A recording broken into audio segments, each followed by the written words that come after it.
main exhibit of the Artifact Center at Spertus Museum. The Artifact Center is a wonderful place for families, boys and girls. We have school groups that come, and it's a terrific adventure into the past and an exploration of the present.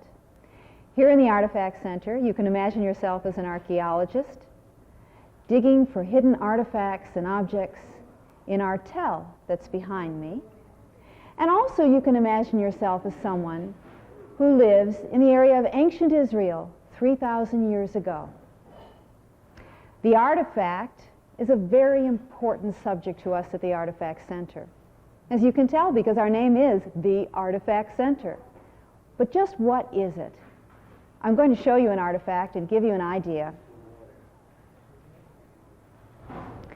On this tell, I have found an object. It's made out of clay. Someone's hands fashioned it out of clay 3,000 or so years ago. Someone's hands were touching it. And now I, imagining that I'm an archaeologist finding it on the tell, have my hands on it, touching it and getting to know it. It's as if that artifact, this object, is a bridge between me in the present and the person who made it 3,000 years ago in the past. By holding it, it's like shaking hands with that person in the past. The Artifact Center shows many artifacts from life 3,000 years ago.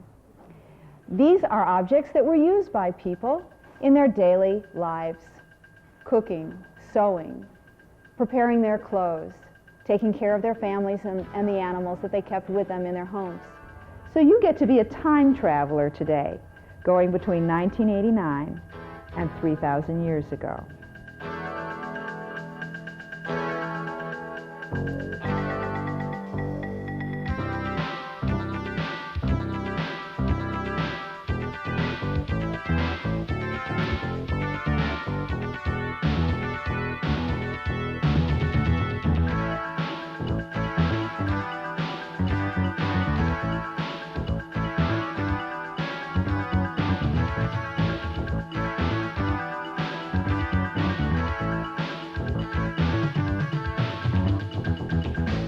Who made the bone, or what made the bone?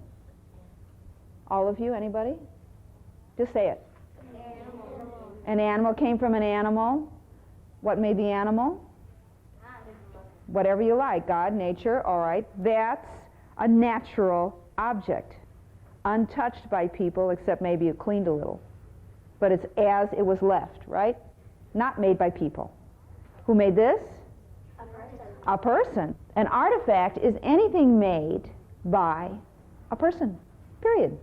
It could be the clothes you're wearing right now, or it could be something 4,000 years old. Where would we, let's look at that tell now.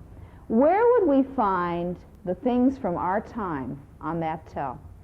At the top, the middle, or the bottom? At the top. Good. Where would we find the things from 1000 BCE? Probably at the bottom. We'll have to find out. Now look, how does that work? How does somebody leave things at the bottom that are very old, and then other people leave things at the top that are not so old? How does that happen? Well, the old stuff is just laying on the ground. So you're saying that the very first people who lived there lived when it was quite a low mountain, and they left their things behind. Then people built layers on top as centuries went by, hundreds of years went by, and then finally, people in our time are walking at a spot that's much higher up, right? Right. That's why when you dig there, you're going to find things from many, many different time periods.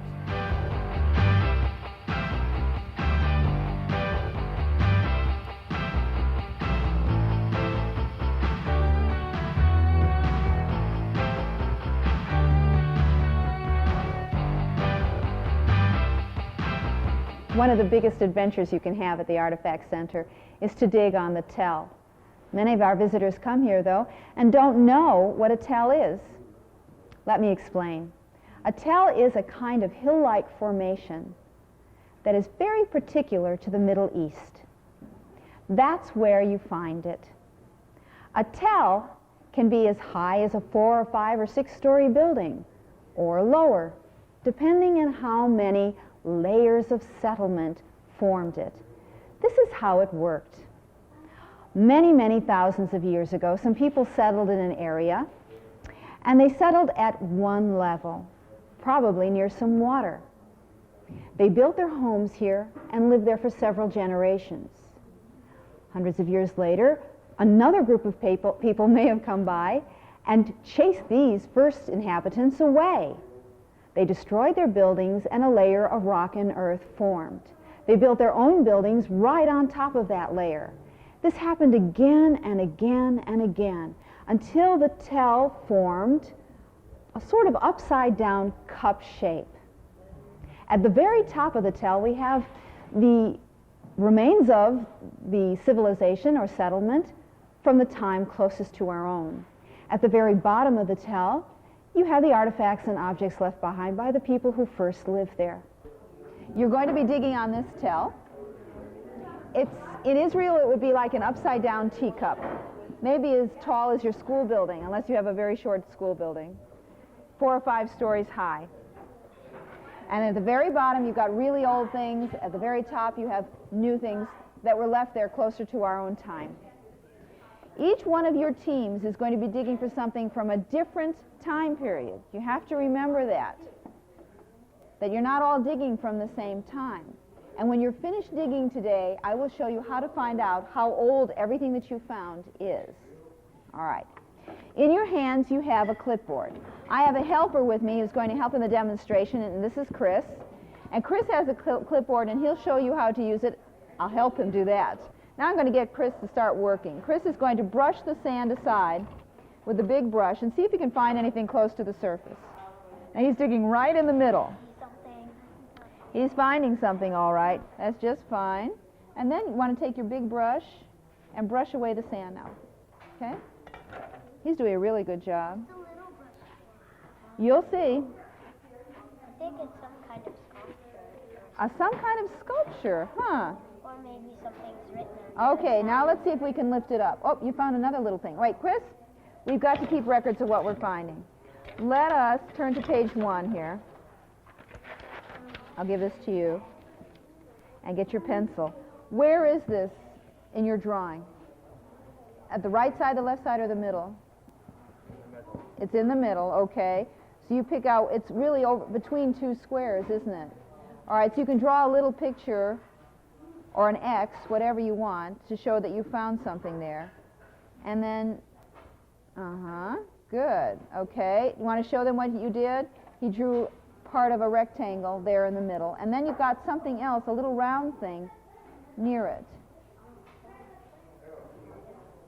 Yeah, it's toward the bottom, right, good. Okay, so, all right, now, oh, I found a hand. All right, now we pick this up, and what we do as a team is use the little brush and clean it off. Okay, now Chris, you take that little thing that you found and clean that off. And we'll look at both of them and see what they are. First of all, they're both made out of the same material. What do you suppose they're made out of? Clay. Clay is right. Does anybody have any idea how this might have been used? What do you think? Yeah, it looks like something's written on it, and maybe somebody gave it to somebody else. They're trying, like a messenger. I was running real fast to give it to somebody, and maybe he dropped it, and then got there. So you see a whole story in this. Archaeologists try to imagine what the story is connected to artifacts, too. We continue to dig for objects in the trench, just as I've shown you. Oh, I see I've discovered something. This is great. Here, lying under the sand, is an object.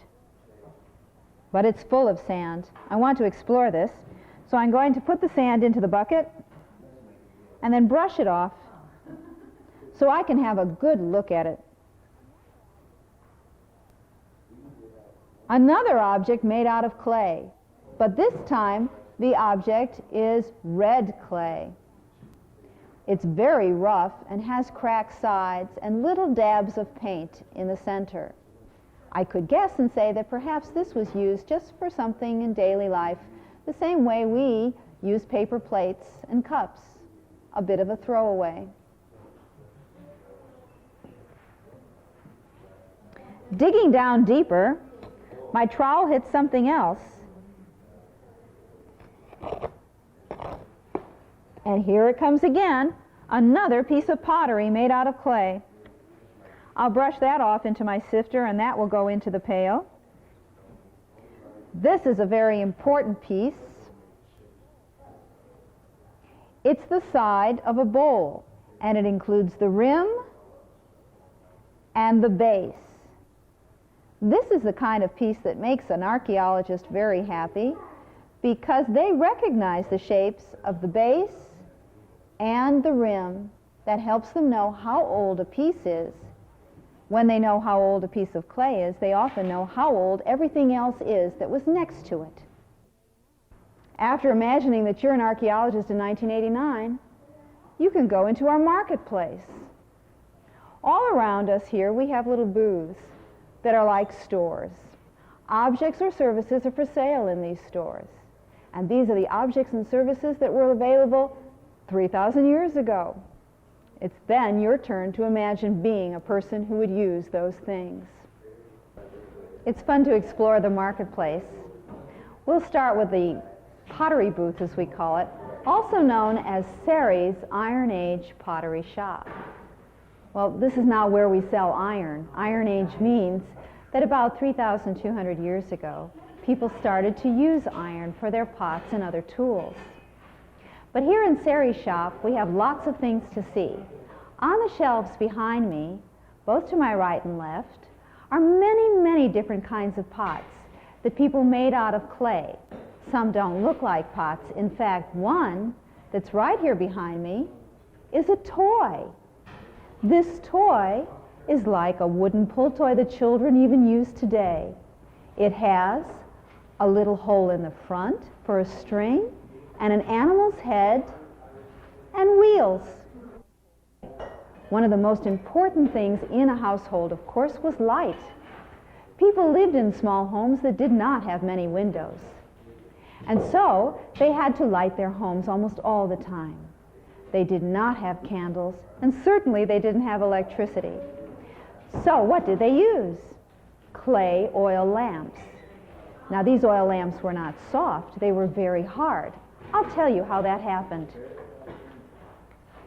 An oil lamp like this one was very common 1000 BCE. That is 3,000 years ago. It was made out of clay and it had the shape of a shell. It would take at least 10 to 20 of these small oil lamps to create as much light as that one lamp that's burning over my head. In Sari's shop, we have clay for you to use. I'm making this clay very, very soft by warming it with my hands. This is the kind of clay that never gets hard. It's mixed with oil instead of water. The kind of clay that the Israelites used was definitely mixed with water, and it was red.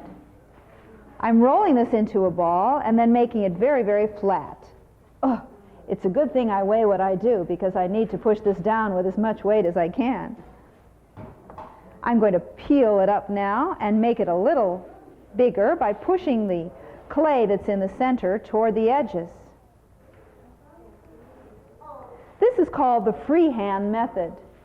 And now I'll cut my hand as if I were holding a baseball and press the clay into the form my hand is making.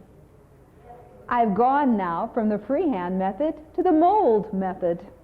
And I'm not talking about bread mold. My hand is a mold that is shaping this clay. Now you can see that it has a little bowl shape. Next, I'll take my fingers and just pinch together one small part of the outside of that bowl, and I get a spout, just like the one you see here. Now, wasn't that easy? That's how quickly people could make one of these lamps for themselves. Some of our samples are very worn out. They're very old. As a matter of fact, speaking of very old, we have pots here in the corner that are even older than 3,000 years ago. They were used for holding water and wine, and here is an oil lamp with 4 spouts from about 500 years before the period we're concentrating on in the Artifact Center. We also have a sample of a potter's wheel and many other activities in this booth which make exploring the subject of clay a lot of fun. More adventure is waiting for you in the Jerusalem Travel Agency and Import-Export Shop. It's here in this booth at the Artifact Center that you learn what products were bought and sold in the ancient Near East. Just look at the map that's behind me. It shows many different important cities in ancient Israel and in the areas that surround modern Israel today. We have Jerusalem, Gaza, Tyre, Babylon, and Tema, a lost city in the Arabian desert. So many important trading centers, and each one offering traders and visitors and travelers wonderful exotic products and other things that people used in their everyday lives. We have examples of those products right here. The very same ones that were used thousands of years ago have their counterparts in today's culture. For example, we're used to using cinnamon. And cinnamon cassia was bought and sold in the ancient world. Let me have a sniff. Ooh, that's yummy. I don't think this sample is 3,000 years old, though. We have many other products, too, such as barley, cumin, myrrh. You've heard of frankincense and myrrh. And we also have flax, whole wheat, wool, and sandalwood. Many things to see and to smell. If you're interested in finding out more about how to play the game, or how much things were worth that were for sale in the different trading centers, have a look at our travel folders. I'm holding a travel folder from Unforgettable Ur, a wonderful place to visit. I'm going to look inside and see what's waiting for me there. It's a shopper's dream. Luxurious wool carpets, leather bags, leather boats, yes, leather boats, and wonderful foods made out of dates. There's even an offer for a special caravan holiday right here in this folder.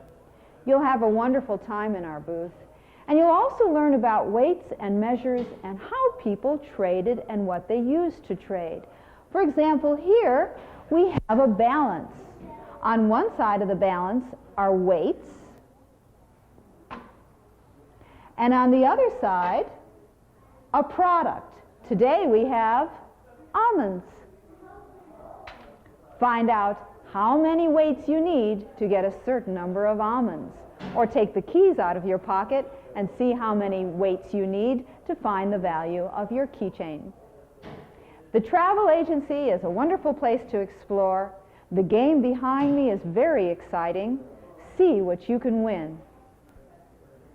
One more stop on your travels through the marketplace must include a visit to the shop of the village scribe. Well, who is a scribe?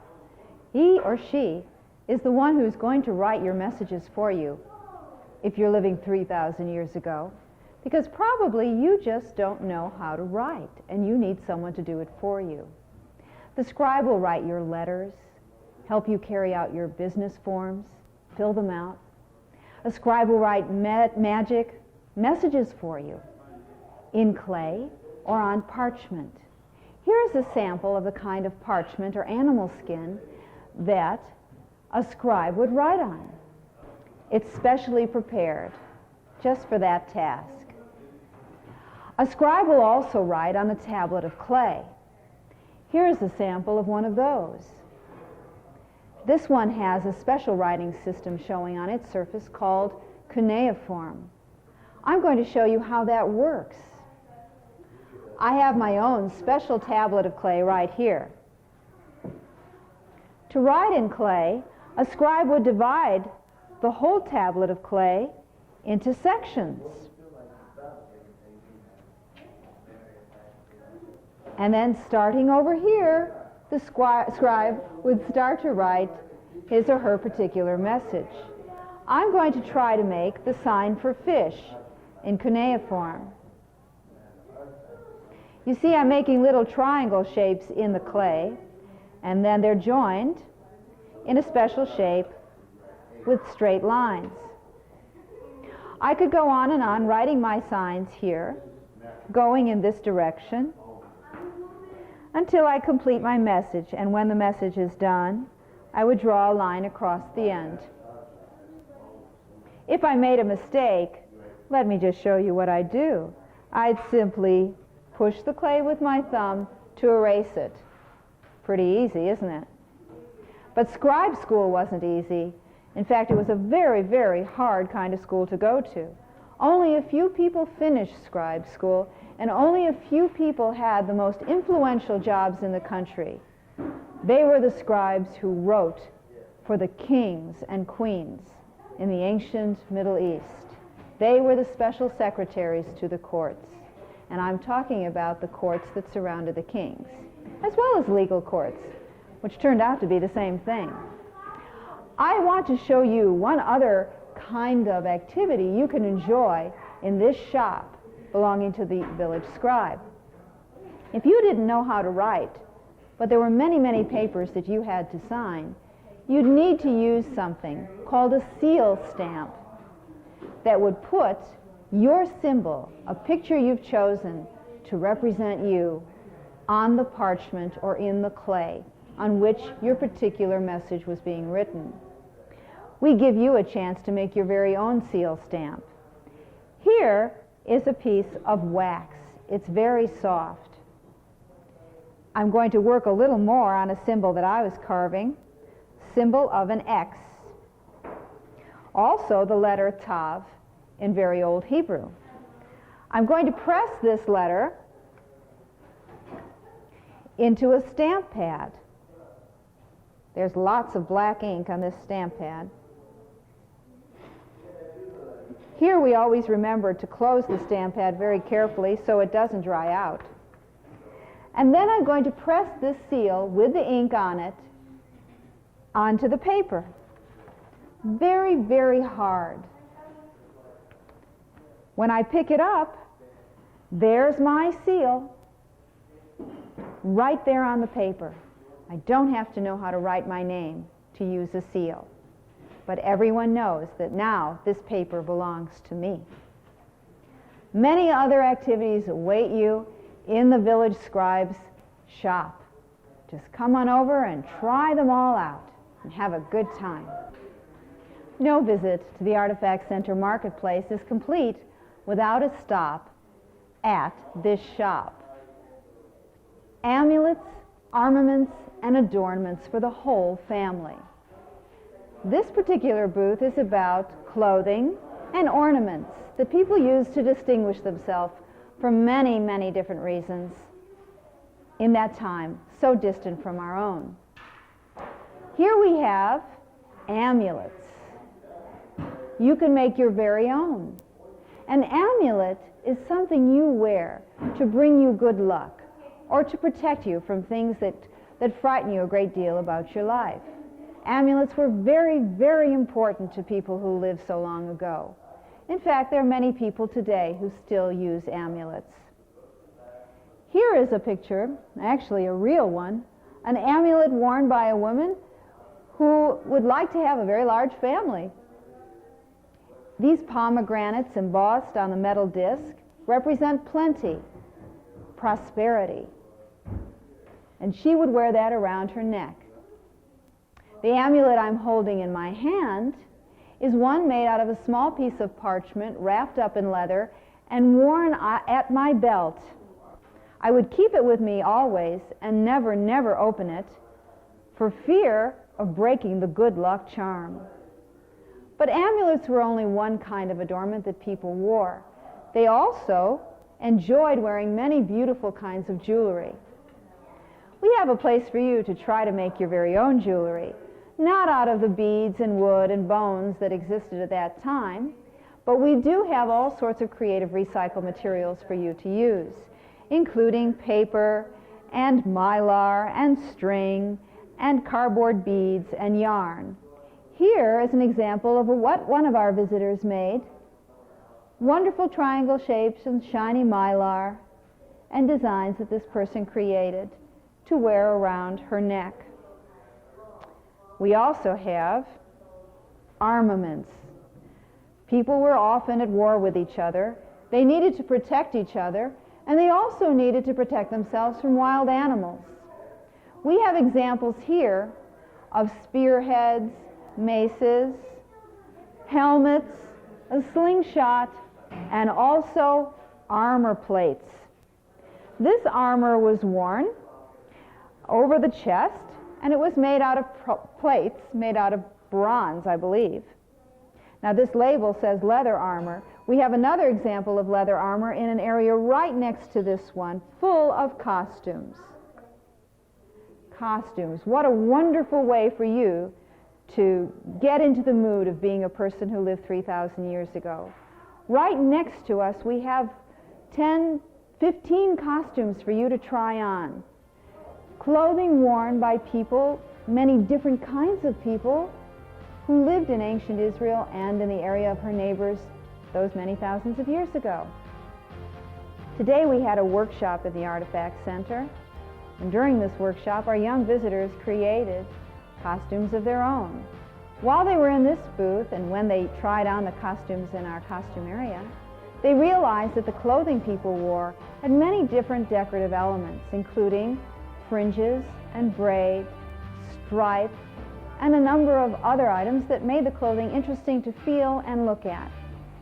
They used paper, markers, and paper sculpture to create their very own costumes. They cut out a tabard for themselves, which was going to be slipped over their heads, and sculpted paper strips into many different shapes. You can see by the variety of designs that were on the costumes that these children had quite a lot of imagination and were quite affected by the exhibits they saw here in the adornments booth. We hope that you have had a very good time traveling through the marketplace today and on the Tell. The Artifact Center has many secrets lying there waiting for you to discover. Enjoy yourself and happy travels.